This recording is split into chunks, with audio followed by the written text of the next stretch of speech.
Melanie Goldman is currently a master's level counseling psychology practicum student who is qualified to practice under clinical supervision. Additionally, Melanie is a qualifying registered psychotherapist with the College of Registered Psychotherapists of Ontario. Melanie always had a knack for connecting with others. Still, it wasn't until she was diagnosed with borderline personality disorder, BPD, a decade ago that she decided to go back to school to pursue her interest in helping others. Today, Melanie works as a professional supporter for people with BPD and is also dedicated to ending the stigma that surrounds mental illness in general. I wanna try and take in all the highs, embrace them for more than a moment's time. I want you, please don't move when I push you away. I know I contradict myself some days, but will you ride the lows with me? Welcome to Mental Health News Radio. I am your host, Kristin Sunanta Walker. Our goal is to help discussions about mental health be a regular part of your daily life, no different than discussions about physical health. Mental illness can be a topic of discussion under the umbrella of mental health, along with so many other topics. This show is the original program on mentalhealthnewsradionetwork.com.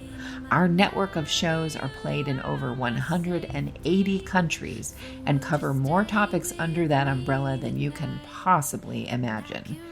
We were talking about mental health long before it became cool and popular to talk about, and thank goodness it has become so popular.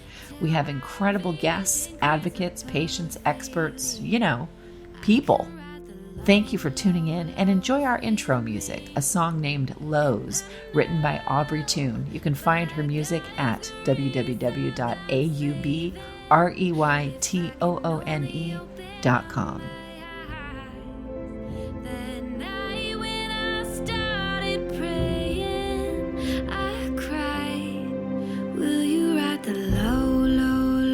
With me, will you ride the lows with me? When I'm down, my vision gets blurry. Hey everyone, I've got such a great guest here. We already started the show without recording anything and then went, oh, we have to hit record. So she is very busy. I'm going to try to have her on as much as we possibly can, as much as Well, she that's why I forced you to meet me early, because you're the best ever, and I'm sure all your listeners know how amazing you are. So yeah. I don't know about that, but Melanie Goldman is here. You're up in Canada. I am in Canada, where I want to go if things go a certain way. You want to come to Canada? I mean, come to Canada. It's cold. Yes, we're nice. It's cold over here. Yes. Yeah, but it's so nice. So you are, well, you know what? Tell the listeners what you do and all those good things. Yeah, I can break down some things here. What do I do? So I'm currently a psychotherapist qualifying. So RPQ in Canada. I just finished my master's, and for about I won't break this down for hours, but about almost a decade. I'm getting older. I'm getting up there. Almost a decade ago, I was diagnosed with borderline personality disorder, and I live with some other comorbidities, including ADHD, the whole waterworks here, depression, anxiety. But when I got that diagnosis, it was intricate. I was trying to figure out my life for a very long time. And I think what happened with that diagnosis about 10 years ago, I had this turning point where I had to decide what I was going to do with my life. Because at the time I was in my bed for a month straight, again and again. But like everybody, we have individual stories, but this one led me down a long road to not just finding myself, but advocating for, I felt like the silence of what I was dealing with. And at the time, BPD wasn't really a thing. Right. I know that we talk about it now like it's really a thing, but what I mean by that is I hit Google and it was just mean. And I talk about this, and I've talked about the meanness of Google before on other podcasts, but it was like this mean thing where I couldn't find the supports I needed. But when I was first diagnosed in the hospital, Sunnybrook, I was handed this massive pamphlet, and I was basically like, go to work, Yeah, figure it go out. figure out what's wrong with you. Go, yeah, go figure out what's wrong with you. Exactly. And so I had two options: figure out what's wrong with you, or this is, the savior to what is weird, what is depressing, what is essentially the unique story of who you are. And so because you don't know for so long, and for so long I knew something was different about me. And we all have, I believe in my heart, every single person is unique and different. Um, Absolutely. and then good, everyone says, well, I'm unique in an unpleasant way. Of course, we have unpleasant parts of ourselves. We also have the most pleasant parts of ourselves. At that time, I might have not looked at all of this as pleasant, preferably, but I had to like kind of go through this roadmap of how I would figure this all out. So that's what I essentially did. But I also decided in that moment, like, I don't want to feel like this anymore. And of course, I'm going to still feel like this, but what do I have to do? And I've always, we see these symbols with because you're looking at my semicolon fighter. I've always been a fighter. Like, I don't like giving up to the point where like it frustrates me if like somebody gives up on me, or if I give up on someone. Maybe that's part of the fear of abandonment, rejection, the symptoms of BPD, where like if somebody walks away, I'll hold on to them. And literally, physically, I've held on to boyfriends, been like, they're not going to leave me. But you and me can laugh about that. And I'm like, but Right. now, right? It's like we I've laugh about certainly it hung now. on Yeah. emotionally for Yes.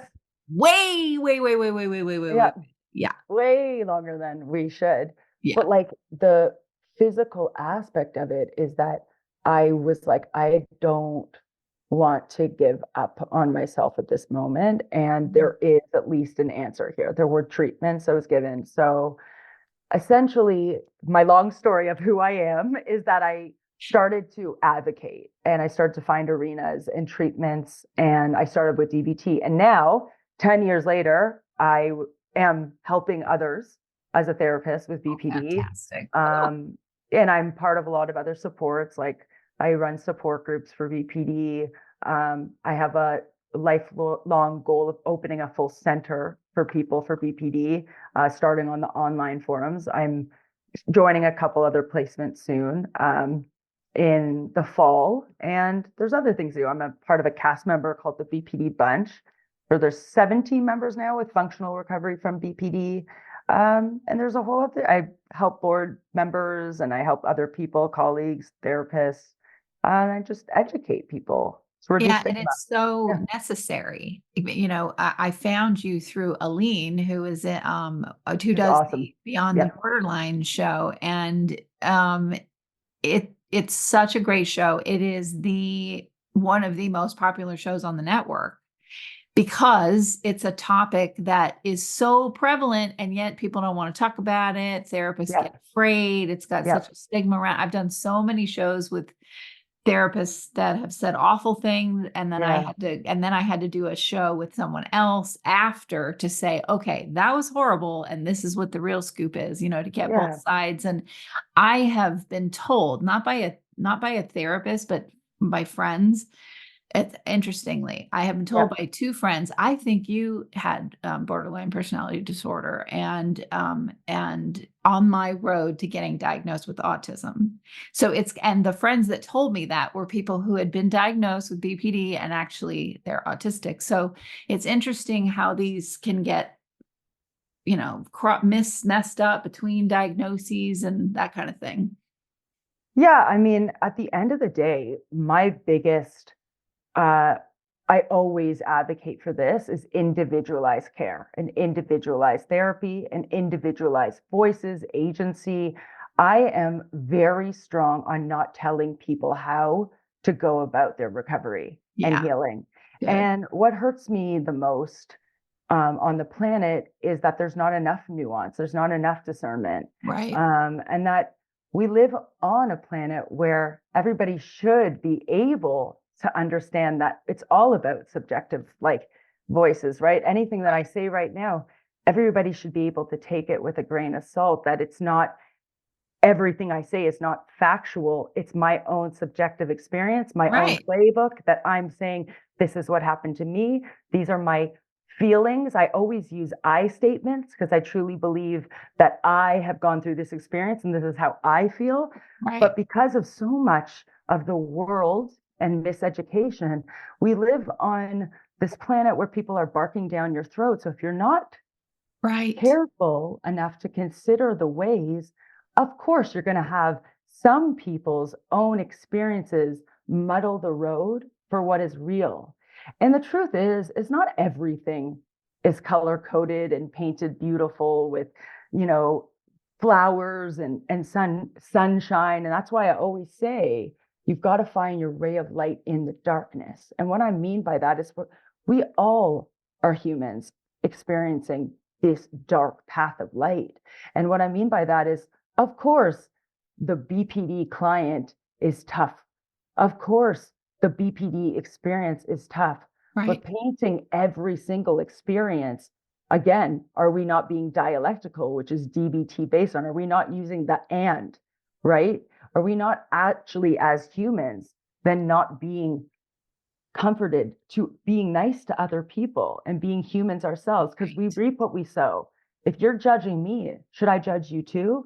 So I try to practice what I preach. I try to say, hey, I may have made mistakes, but what about you too?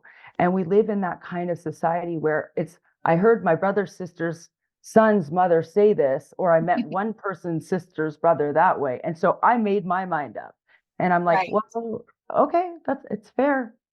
Of course you made your mind up. So I stopped kind of doing that. I do the more of the Mother Teresa route, where I sit back and I observe the world and I do what I can control from my kind of educational standpoint. That's all I can do. Right. It is. And, you said something last time that just stuck with me. I'll say the two words and I won't put any context behind it because we'll do that next, but it was unique. The words were uniquely suffering. Yes. So talk to me about that, because I found that so. Yes. So if you even think about where BPD comes from, BPD doesn't need to come from trauma, right? Like, not even to bring up a personal example, but it's like the host of the BPD bunch, Zanny, is amazing. And she talks about a lot, BPD doesn't need to come from trauma, right? So she's uniquely suffering from a unique experience because hers might not be trauma only, childhood trauma. And all you hear is when somebody's uniquely suffering, what's their unique experience of this? But you hear a lot of myths about BPD and myths about ASD, myths about people, right? And so again, we're coloring the world not in unique suffering paths, right? So when I open up a door, even I'm staring at the door behind you, if a door is not closed, I always say before you open up somebody's door, you have to look at the fact there's 256 representations of BPD alone. Then add on a comorbidity, then add on childhood, then add on the genetics, then add on sensitivity, impulsivities, then add patterns, behaviors, then add, do they have siblings? Then add what environment do they add on? Then. You just keep adding on the thens. We're all uniquely suffering. So how can anybody paint one person the same as the other? The only thing I say is that we might speak a unique language with each other, where I might say, this is the experience I went through. And sometimes somebody's talking who has a diagnosis of BPD, or an individual who may believe they have BPD, and they tell me something and they don't have to really tell me it. And I go, I kind of understand. We're speaking the same language. Even when we just spoke before about that situation for holding on for dear life, about that abandonment, that rejection feeling, where we can intimately feel the same presence of that emotional level, that intimate level where it's so intensified beyond the capacity to feel, where we're like, whoa, this is so intense. Where maybe somebody, and I don't love the words normal or a healthier human capacity, could just kind of let go. Whereas me, I'm going, those moments where I'm like, I can't let it go. I need to use every part of me to dissemble my human, right? I'm just like, no, I couldn't. right? I didn't have I was just so dysregulated. Yeah. So that's different. So I'm uniquely suffering, but then we're also uniquely together as a community. Yeah, If I that love makes that. sense. I love that because I always try to shy away from doing like me versus them or talking about them over there. In some cases, grammatically, that makes sense. But anytime I do it, it's not related to a judgment or a call on somebody. And anytime I do it, even when it's not some kind of a judgment statement, I still go, is this correct? Like I'm always tuned into that whole, them over there thing. Because in being in mental health, the stigma is so long. I mean, it's still there, but it's nothing like what it was. We've made Yeah. so many strides. And so that us versus them. Oh, well, those people that have mental illness, oh, that kind of stuff. That was where that came from, was don't talk about other people. You have mental illness too. And I loved what COVID did for everybody was everyone is suffering mental health issues right now. Yeah. Yeah. It's And it normalized it, even though normal is a interesting word on its own. But yeah, but like normalizing to me, like again, and I think another thing, and we spoke about it a little bit like last time too, is like it's this really sad thing where the reason people are always like, oh, you're so open, right? But right, what they don't understand is sometimes I'm open, but I'm only open to an extent, and I'm open so other people can feel safe, right, right? And yes. that's like, you can understand that because I think, and I've said this a couple times before, we live in a pretty lame society. And the acronym I mean by that is look at me, everyone society. And it's not for the right reasons. It's not for the right motive. And what I mean by that, and it's not to negate or invalidate, if somebody's going to put something out there, even put themselves out there, even talk like on a podcast, what is the reasons that you're doing that?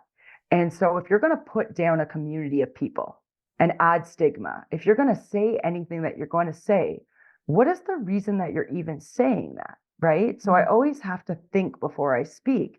And for somebody who has literal impulsivity issues, and verbal mouth diarrhea, it's taken the life out of me for so long to work on why am I even saying the things I'm saying? Why am I doing the things I'm doing? Mm. And again, this is important because if you're going to hurt people and you're an influencer, and even this word, right? If you're influencing a population of people, is there a reason that you're doing that? So when I even heard you talking about these medical professionals, these mental health professionals, people who can't, it's your choice to do whatever you want in life. But ask yourself, why are you making those choices? Is it serving the public? Right. Right. So I've had to ask myself many times, is it serving me to be upset at people who are doing these things? Does that better me as a professional? Does that help me as a human? Because, oh my gosh, is rage part of BPD? Is injustice a symptom we deal with? And in the support groups, one of the things a lot of people have an issue with is the injustices of the world. Oh, I know. And that autism People who wrong too. them. Yes, Autism exactly. too. A lot of my Oh, girlfriends who have the double the comorbidity. birth of Oh advocates. my God, the birth of advocacy. And so think of what I've had to also ask myself is, do I need to involve myself in this moment? Is this really going to help me and help my practice and help all these people? And the truth is, half of the time, no, Mm, because people, a lot of the time, and go back to the lame society, look at me, everyone, everybody wants a voice, but they're not even saying anything important. So why do I need to join in with the madness? Why don't I stand out and actually say something that's going to make a change? mm. Right? So it's smarter for me to not join in with the madness. It's smarter for me to be a positive change towards something that's actually great. Right? I mean, the funny part of me that is probably only funny to me, with the first thing I thought of saying was, or, you need to have your own madness. Yeah. Oh, and I agree with that too. It's your own Yeah, unique. your own weirdness. Exactly. I think it's so interesting too. I mean, I get the argument about, labels and all these things, and there's all uproar about all those things, and I think in the right context they make sense. Absolutely. I know that, and it also depends on what mood you're in. I don't feel like being labeled today. Thank you very much. But then tomorrow, oh, thank God I know about this about myself. It depends on where you're at that day. But what I love is how these communities that feel so much, okay, we're not on the side of the no empathy, blah, blah. No, we're on it's like an Olympiad's journey to just maintain every day, right? I mean, that's really it. Like the shaman I work with has said, you at rest is like someone else digging a ditch all day, because that's what's going on inside, right? So I love how we see things like the birth of advocacy coming out of groups that are overcharged with empathy. And what do we do with it? Because I'm telling you right now, empathy is way more powerful than the other side. 100%. And I kind of, what you're saying, and I hear you saying, to me, that's the most important thing. And what I do a lot of too is empathetic confrontation and challenging. Ooh, and I do a lot of validating people when they don't even know and they need it. For me, I think what is so important and the world needs and we're not doing, and you're mentioning, is connecting. Yeah. And connecting in every sense. So instead of like one-upping each other, the energy. Yes. I'm this. No, I'm this. And I have X, Y, Z. You're talking about just basic surviving. Do you know how hard it is for everybody, regardless of a diagnosis, to basically survive? Yep. And so then when we're just showing up, why do we have to show up with our peacock? Right? Why do we have to show up with our tail out, our feather out? Who decided that we had to mask, and that masking, because everybody does it. It doesn't matter if you're neurotypical, it doesn't matter if you're everyone does it. So why? Who decided that? Well, it's not that who decided that. It's very scary to be your authentic self. Okay. Because if I show you who I am, will you accept me?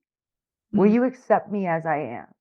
So I'm very good, a skill I have, because you and me, we cut the bullshit the minute we met. 3 seconds. I was like, oh, I gotta, this, that, this. Oh, I got goats. So I got, Mr. Snorts, my little dog. And the thing is, it's hard to mask when you're just, saying how you feel right off the bat.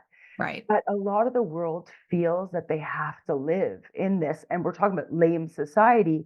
And then when you put a mask on a mask on a mask on a mask, and you've been doing that role, you feel like you're always in that role. And so if you step out of that role, who are you then?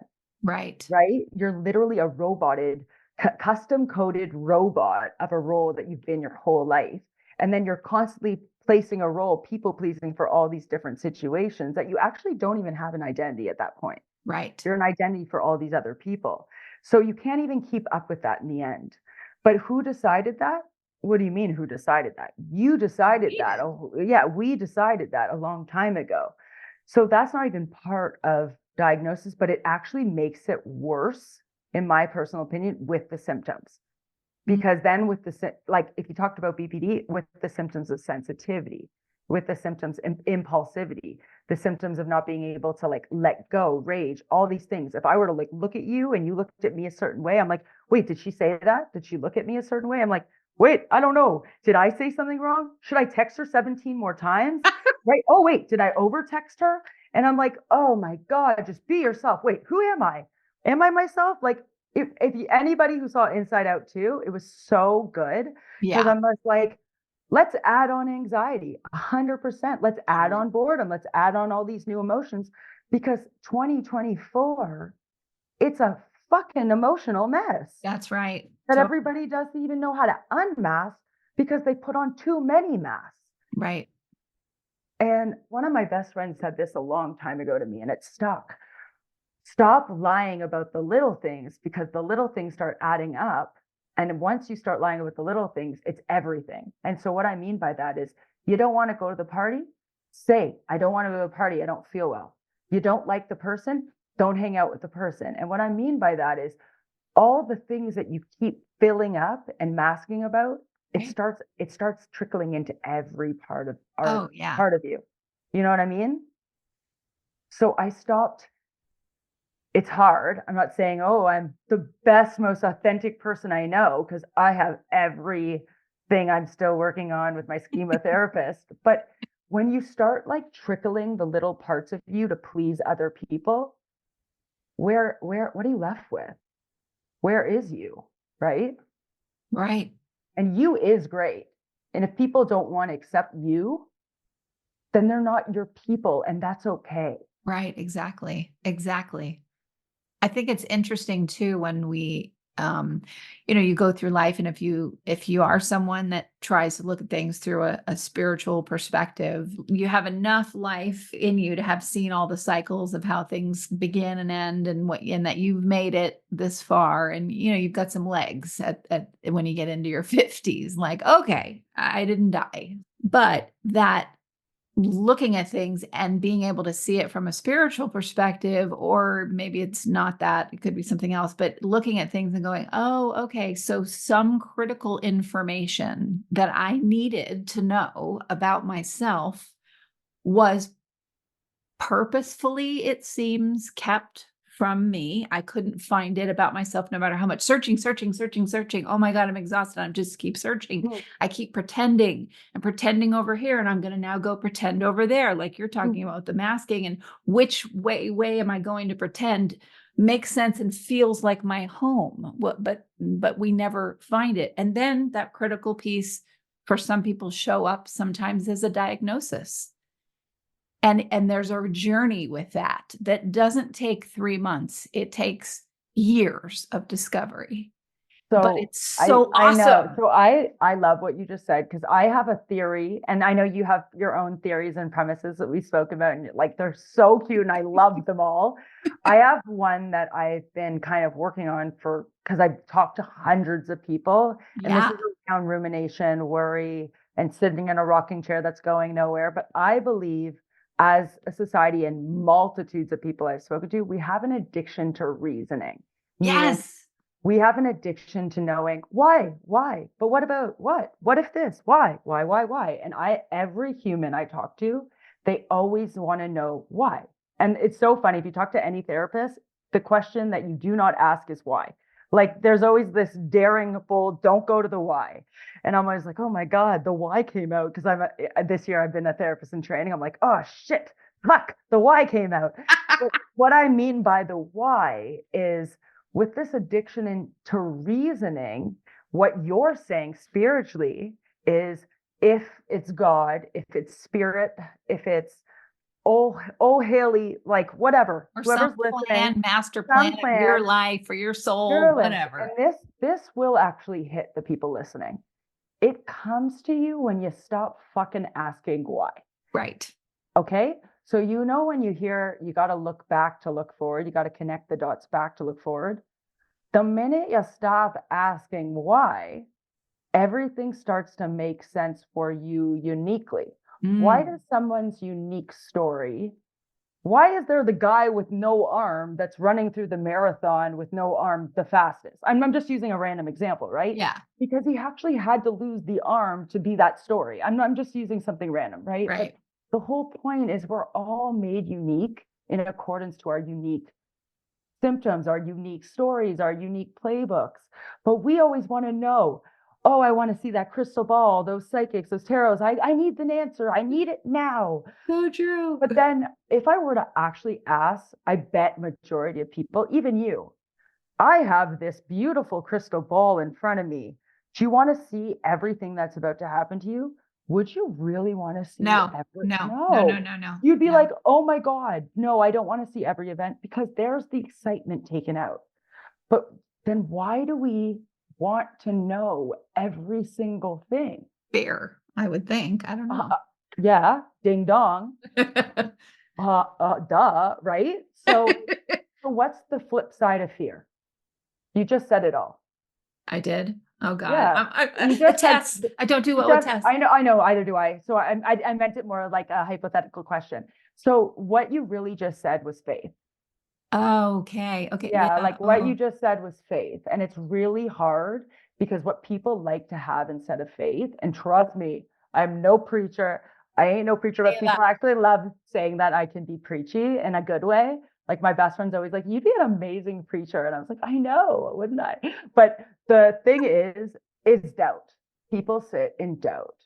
And so that's why I do a lot of motivation. It's a key because it's easy to doubt. It loves to sink us in. It grabs your claws. Every individual has their core beliefs. I am more on the behavioral therapist side, so you'll hear me saying things like core beliefs a lot. We each individually have core beliefs. Like one of mine, where you really synced in there earlier, which when we weren't recording, was that I have a hard time doing things by myself and believing I'm okay. And so we each carry those. And what happens behaviorally after those core beliefs can get sunk into long-term consequences. And the problem is if we don't attack those core beliefs, those can be lit with us for like lifetime, Right. right? Right. And where did those start? How were you modeled? What was your life? How do you keep going on with those, right? So if you don't change those, it can really it can attack you for a very long time with no motivation, no faith, no hope to change, I know right? that seems like Yeah. an abysmal existence to me. And it can be for a lot of people, And and a lot of I've people been I in deal that with. existence, Yeah, in and same. throes of horrible depression and Oh, oh my same. I have God. a beautiful husband. Same. And I've gone through multitudes of depressive cycles. And the thing is, the mind is not the mind, what I say, and I have a beautiful pastor that I used to like watch all the time. She calls the mind is a battlefield. So every day, like you said, we're in survival.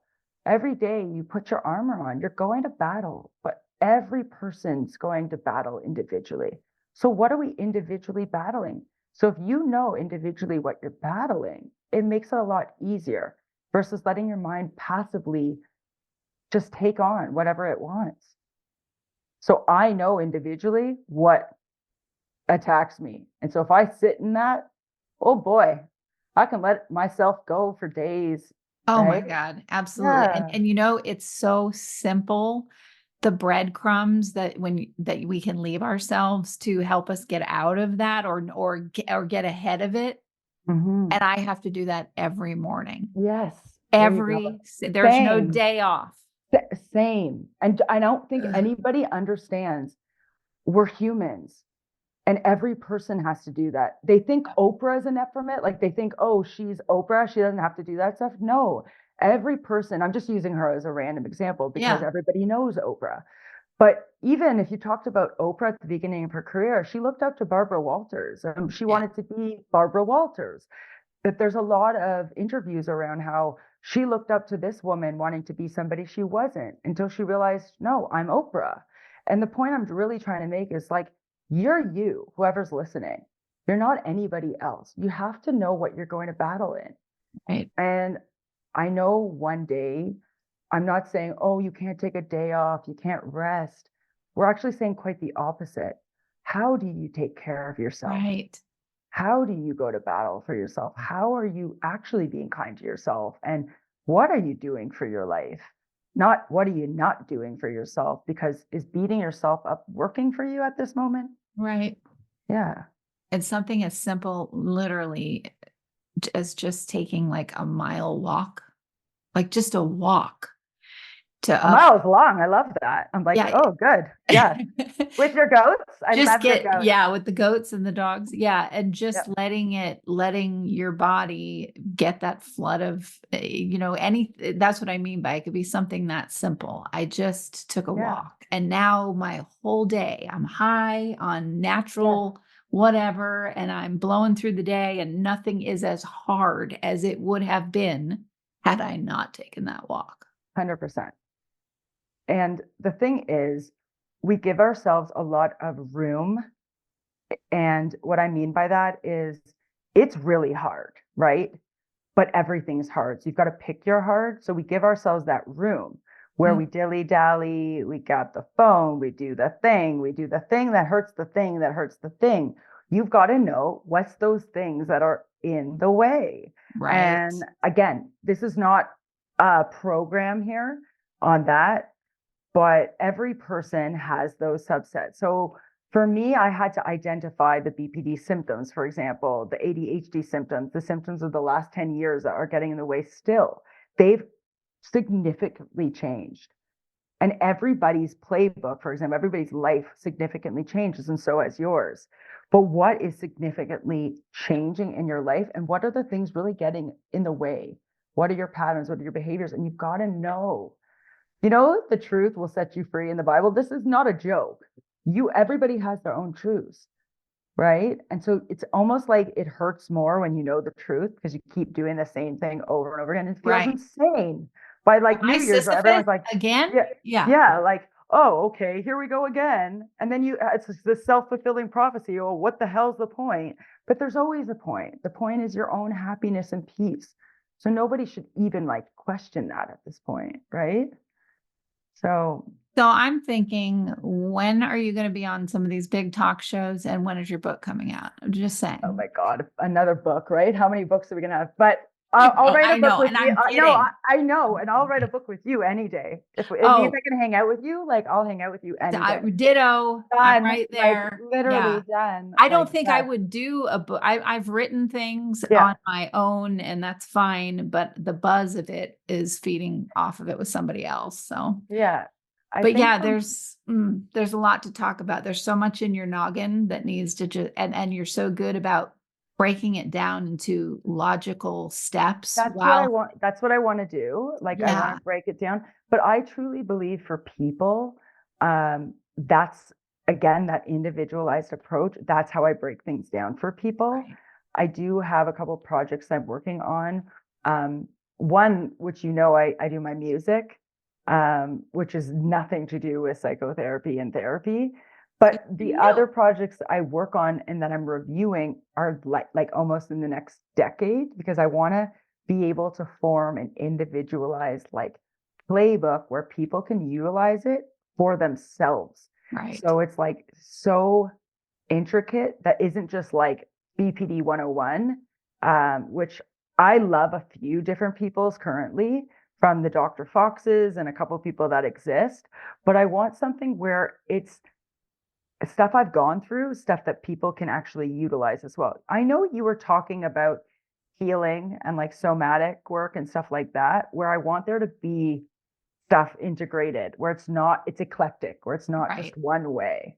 Right. So that's the only way it's going to work that fits what you're talking about. And that really is the only way that's going to work, because we are all unique individuals. That's why it's really hard when you get into things like bias. Yes. Yeah. And look, change can only happen when lots of people can start seeing that there are people on the planet, including myself, that are changing and are doing great things. And I think right now what happens is, sadly enough, there's a lot of there's still a lot of the circle jerk of sadness, a lot of sad talks, a lot of sad things. Right. And it's not to say that clients aren't hard, right? That there aren't hard clients with BPD, that there aren't hard days. Like I'm not sugarcoating any of this. Even when I talk about BPD and I talk about all this stuff, I don't make it, oh, everything's peachy keen and sunshine and rainbows, right? But what I try to at least establish, even when you were talking about the labels and that stuff, I try to establish the fact that people don't understand the whole gravity of everything they're talking about. I talk about the significant other that's with the partner, that my husband has to go through a shit ton with me. Right. And I talk about this all on the BPD bunch, that some days it is the Mel show, where he's just there and I've had to do so much work. And I talk about this because, what I don't love is that people don't understand that we're all humans, and that human judging me is also making a fuck ton of mistakes. Right. And them judging me in that moment, that's a shit ton ton of mistakes in that moment, them judging me. Right. Right. So what is it for them benefiting judging me without understanding the full gravity of the situation? Mm. So That's a good yeah, thing to play in my head when I get, yet another nasty comment from somebody that judges my whole life because they listened to a show I did 7 years ago that was, yeah, 50 minutes long. that's another hard one. Ugh, And again, like Brene that's where Brown I talks, was then. yes, Brene Brown talks about that all the time because she went through this time where I think she was looking at some of her reviews or like, we put ourselves out there. This is Yeah. life, right? And Yeah. people have ripped me to shreds. And Yeah. I sit there and again, you have a podcast, you get reviews, you get, and a therapist, people leave, people come. This is life. But again, I have to ask you, what's the importance? What matters, right? And this is part of the shame, how people perceive us, right? But how do you perceive yourself? Right. That's the truth. How do we A lot perceive better us? these days. A lot better these days. And the truth is, sometimes it feels like a self-fulfilling prophecy when we see those comments. Like the way I see myself, oh no, they said the worst thing. I already feel this way. Right. Right. And so that's that double hit. Sometimes that's that reminder. That's that shame. And so when Brene Brown talks about it, the truth is that it hurts. It really hurts. And I do sit with that client or I sit with that person. I go, you know what? That's okay to notice that hurt. But what's not okay is that you're not giving yourself that love and you never have. You've never given yourself that self-compassion your whole life. When we go out into the world trying to validate ourselves for that kindness, what are we saying to ourselves? We're always saying to ourselves that we're going out to the world for it versus going to ourselves, going home within. Yeah.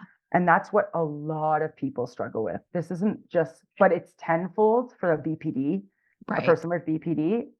I feel in my heart because of the sensitivity level being so high. But that's not to disengage how bad it feels for every human being.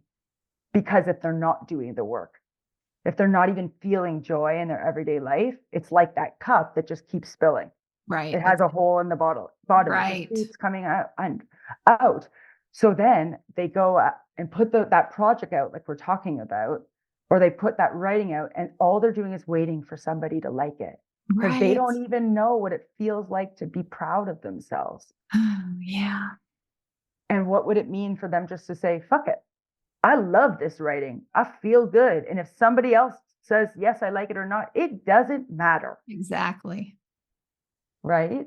Exactly. This is how I feel about my shows. I've done them. It's out there. I was a different person at different times, learning, trying to figure out what the hell's going on in my life. All these different things that I showed up for 10 years or longer now of shows. They're going to stay there for now. I've taken a few down, but it's like, this is my journey. Do I ever go back and listen to those shows? No, maybe when I'm 90, I don't know. But the point was not to have it be, but the point was for me to learn, but also to thank the people that have helped me with having a big challenge, a disability I didn't know that I had. And those were therapists. Yeah. So it was like, I want people to know that these people exist and are here to help you. That became the bigger thing. And I think that's why I haven't crumbled to a lot of the horrible shit that has happened, being exposed publicly the way that I have done to myself. I've been able to navigate through that very painfully at times, but navigate through it because the original intention of this was really as a thank you to other people for helping. And that's so beautiful. So, and it really is such paying homage to the connection that you're making and that people are caring. A lot of people are, understatement of the year I'm about to make, and we made it already, a lot of people are suffering to a level that they can't even understand. Yeah. So they don't even know how to start, like you said, they don't even know where to go, how to begin. This might even be their only supports that they can afford, listening to podcasts. So they're angry. They don't even know where to put that anger. Why they're free. They're like, there's so many reasons. And again, it's a laundry list of reasons. So when somebody goes to attack me, I've had to learn over and over again, are they attacking me? I question it, like in big, bold writing, what's really going on underneath that? And personalization, again, we're talking about cognitive distortions, which I could live in for years, which I did. And still some days when my mind is not nice to me, okay? Yeah. What is really going on? Question mark. If the world lived in that kind of way where you were talking about empathy, my God, would we be kinder to each other? Because we're not living in that way. We're living in, you hurt me. No, you hurt me. No, you're a piece of shit. No, you're a piece of shit. And it goes on and on and on. It's like, we're not really hearing each other. We're just talking to talk, and we're talking at each other, not with each other. Right. And so this suffering uniquely, my gosh, are we all suffering uniquely? But it goes beyond that, because some people don't even understand that they're suffering, and then they're pouring it everywhere they go. So they might not even listen to your episode, but they didn't even like one thing you said. So it's, fuck you guys, I'm out. And so I lived a lot of my life being like, blaming the world, blame like that, right? And even and so, and literally I wouldn't even be listening, right? There's earwax all up in my ears, right? And so, like you said, would it make sense to be judging my life based on those moments, or looking back, like we talked about, and seeing how far I've come? Right.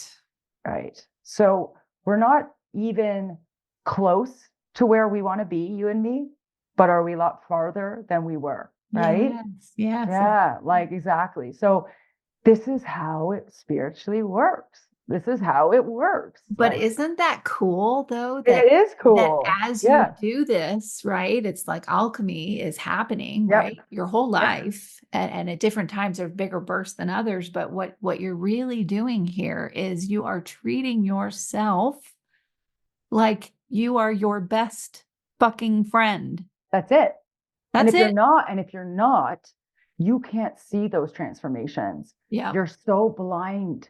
So I say things like, and my husband said, if you're other focused, how could you even notice what's happening? You're looking everywhere but the moment. So that's the thing with the world. Sometimes I spend so much time everywhere but the moment. So if you're looking everywhere but the moment, how's it going to be possible for you? Like one of my favorite healers, Zen master, he passed away, was Thich Nhat Hanh. Yes. You know, he used to talk all the time about roses. You know, roses really smell like poo, but they're also really beautiful. But if you think about a rose, right? If you watch a rose bloom really slowly, it takes a long time.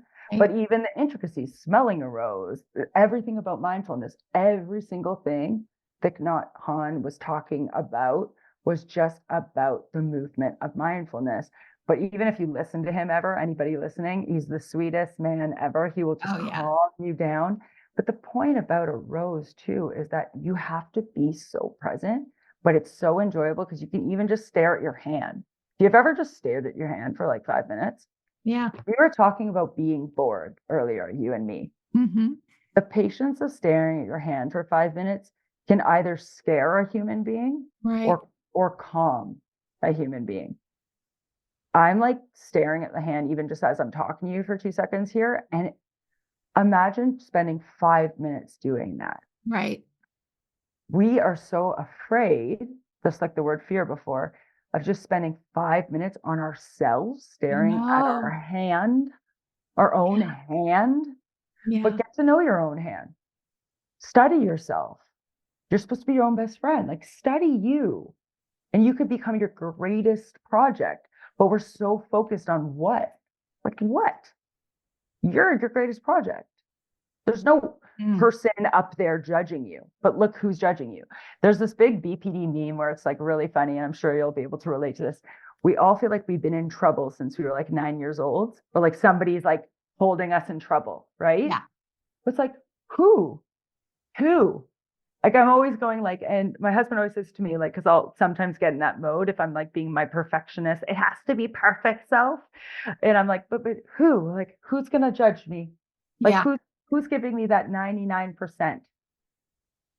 because the only person really, it's you and your hand. I know I'm going Yeah. back to the hand, but it's really just you. Mm. So, Oh, okay. yeah. Please tell everybody where they can find you. So actually, this is good for right now. My public page, which is my private page, is Mind Over Melanie on Instagram. But by the beginning of October, all my professional pages will be fully done. So then the link to places that all have like booking sites up to book me. And then all the other sites will be completely finished. I'm just revamping them all, and it's taken me, because I finished my master's, it's taken me some months now, but Good for you. that's where you could start to find me, and then has all the other stuff there too. Yeah, everybody. That's how I was referred to her by Aline, as I mentioned, and went to your Instagram page, Mind Over Melanie, and was like, the memes are so. I'm looking at one right now of a woman who's leaned over, flipping people off, and she's wearing like construction. That's me. That's a photo shoot I did. Oh, even better Yeah. that that's you. Thank you very much. Yes. Thank you. That's my big fuck you to be unique in yourself. But yeah, so that's very like, that page is the public page, and then all the professional pages will be And finished for fall. what's your website? Right now it's That will be up in fall to be okay. All right. Well, we'll have you on again. Yes, of course. Just to hang out. We'll hang out whenever. So now listeners, look for Mind Over Melanie. Exactly. Well, thank you so much for coming on. I'm so glad I met you. Thank you for having me. And thank you, listeners, for tuning in to another episode of Mental Health News Radio. But will you ride the low, low, lows with me? Will you ride the low, low, lows with me? One thing you can always count on at Mental Health News Radio Network and my show is that there will always be dogs around. Why?